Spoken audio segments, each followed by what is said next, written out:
ماشاریپوف پاس به وسط، فرصت خطرناک. چه پاسی داد ماشاریپوف و چه شوتی زد امیرعلی صادقی.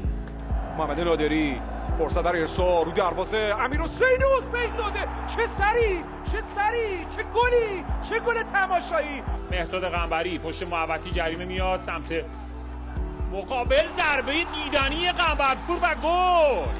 یه گل قشنگی دیگه از مهرداد قنبری، دروازه رو باز میکنه، همه رو غافلگیر کرد مهرداد قنبری. چه شوتی زد.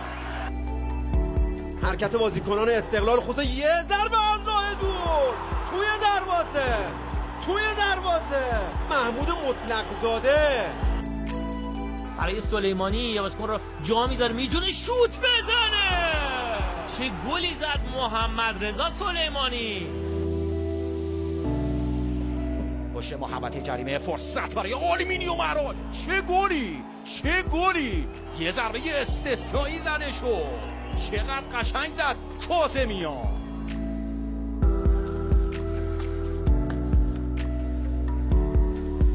روی دروازه قبل از فردین یوسفی ضربه سر رو میزنن، حالا گرفتن توپ رو، یه موقعیت پشت مدافعین، فرصت عالی برای بازیکنان گلگوهر هست. ببینیم چه استفاده رو از این موقعیت خواهند با. تیکتری نژاد ضربه رو میزنه توی دروازه، گل. چه گلی زد مهدی تیکتری نژاد.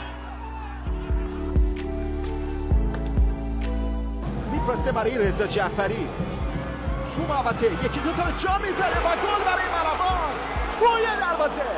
چقدر قشنگ زد رضا جعفری.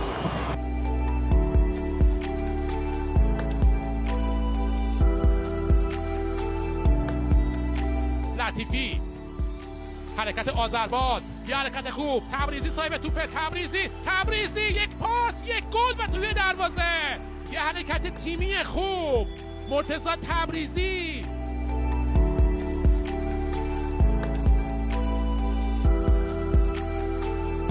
از این توپایی بود که یه لمس توپ میخواست تا تبدیل به گل بشه. میرن برای ضد حمله، پاسو میده، آفساید هم نیست چون از زمین خودشون حرکت کرده بود. باشه سرعتی میلاد محمدی داره اضافه میشه. وحید امیری چیپ میندازه. چه گلی زد وحید امیری.